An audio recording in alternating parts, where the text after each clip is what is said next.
Hello my fellow readers. In this video I'm going to talk about What the River Knows. This is by Isabel Ibanez. This was in Fairy Loot. I do not remember which month of Fairy Loot, but I requested the audiobook to go along with the book, so I had to wait a while to actually get to it. But it came in recently, and so I finished it. And this is a very strange book. It did remind me a bit, I think it was I'm going to get this wrong. There was another book that I read, and I was about to think that it was the Carrie Maniscalco, but I don't think so. I think it was another one that I'm thinking of, and that's fine. But I had vibes that just reminded me of that. I'll read quickly from the synopsis here, and then I'll try to talk about what I can without major spoilers.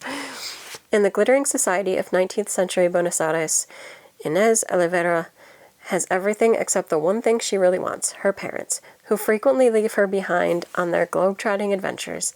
Then she receives a terrible letter. Her parents have passed away in mysterious circumstances.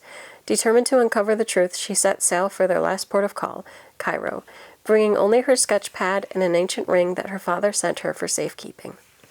But upon her arrival in Egypt, the ring flares with ancient magic, and Inez is thrust into a treacherous game that could threaten her life, and into the path of her new guardian's infuriatingly handsome assistant, who seems determined to thwart her at every turn.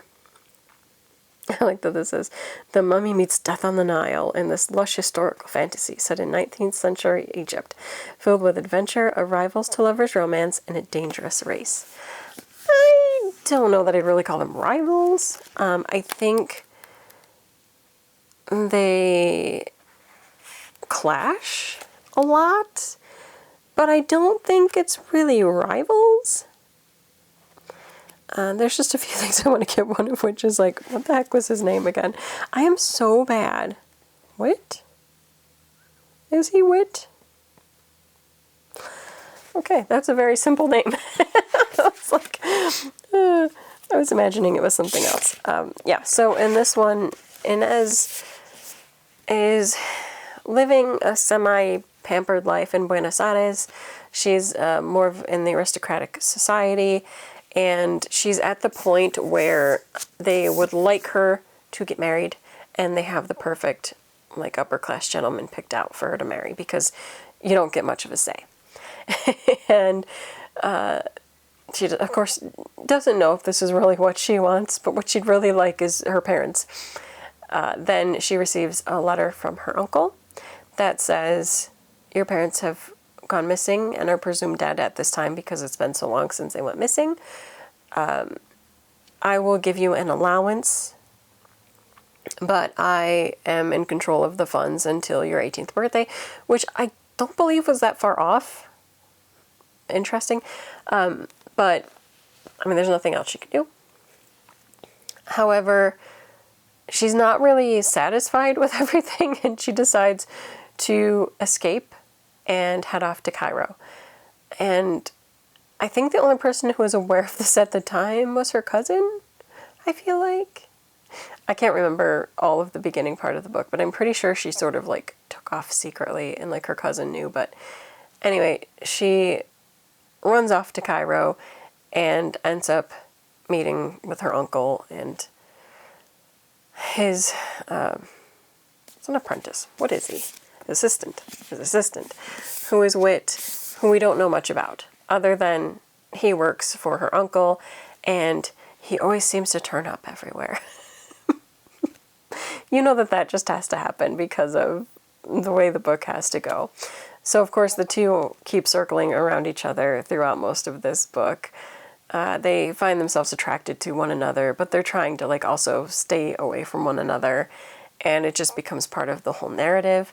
I did like their relationship. I thought a lot of the plot of this, I think, was kind of interesting, and you spend a lot of it trying to piece out what is actually going on and what is the main point and who will the main enemies, I guess, be. If I'm not mistaken, I think the ring is stolen from her pretty quickly after she arrives in Cairo. Like, there's this weird, like, thing that happens, and anyway. And then there's just a lot of, like, scenes that are, like, her socializing and interacting with people, but you pick up clues at each of these times, so even though sometimes you're kind of like, why are we sitting here? There's usually reasons that you are trying to piece together that have to do with characters and their motivations and what's secretly going on. At some point, she begins to mistrust her uncle. A big part of that is she's finding stuff written by her mother. So I think there's like a journal that her mother left behind, and it was hinting about how there was something going on with her brother and she couldn't really trust him anymore. And so Inez starts to doubt her uncle and what he's plotting. And that just, I guess, creates this whole other element. And it really just becomes a whole plot of who's good, who's bad, who can you trust, who can't you trust. And it all keeps escalating until the end. And there are a couple of giant twists at the end, which of course I can't talk about, even though I'd really love to, because I don't want to do spoilers in this. But they're major, and I don't know where they're going, because, well, one of which you know where that's going, but the other one I don't know where it's going, because it happens at the very end, and I was left like, huh, that was the end. Like, I was shoveling snow the day I finished this, even though it seemed very late in the year to be shoveling snow, and I had to like rewind my audiobook and then later like check out physically just so that I could re-listen to that end. And I think I did that a couple of times because I was just like, huh, that's the end of this book? So there's the huge plot twist at the end. Maybe. Because maybe it's not. Maybe it'll be twisted within another book. I mean, I'm assuming there's going to be a second book just because of the way it ended. Like, it doesn't end in a satisfying way, so I'm assuming that's cliffhanger for at least a second book. And I was just thinking, like, there's so much in here, because one, I think with the character of Wit, we get to see a bit more of him. Like, there will be parts that are in his mind, like he narrates some of the chapters and are in him. But I also think he is just an interesting character that we don't really know all of his motivations or where he stands most of the time.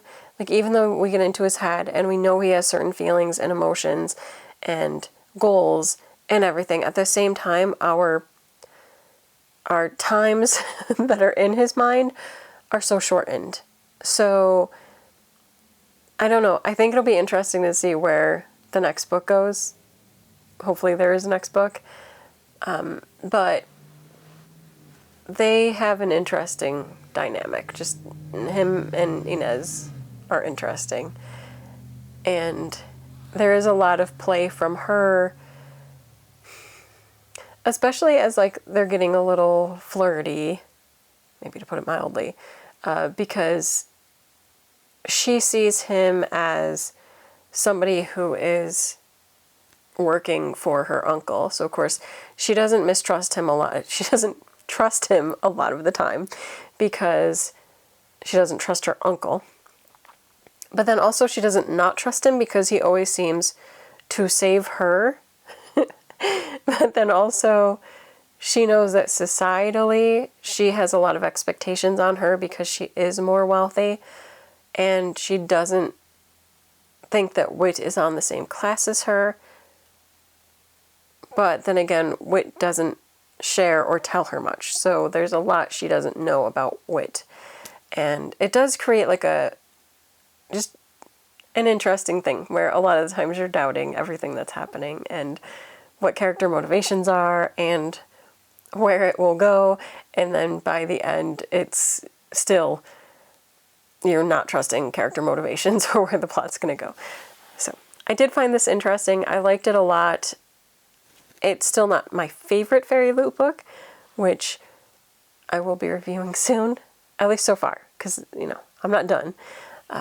But I liked it. I thought it was really good. I'm glad that I read this one, especially compared to some of the other ones. I did find this one maybe a little bit more successful. This is a YA fantasy book that reads I don't know, I don't want to say it reads more adult, but it skews more to a broader audience, where I feel like a lot of adults feel comfortable reading this. It reads very much like a lot of the current adult fantasy or romantasy reads, not as spicy as a lot of the romantasy reads, but that character interaction and development is on par with those.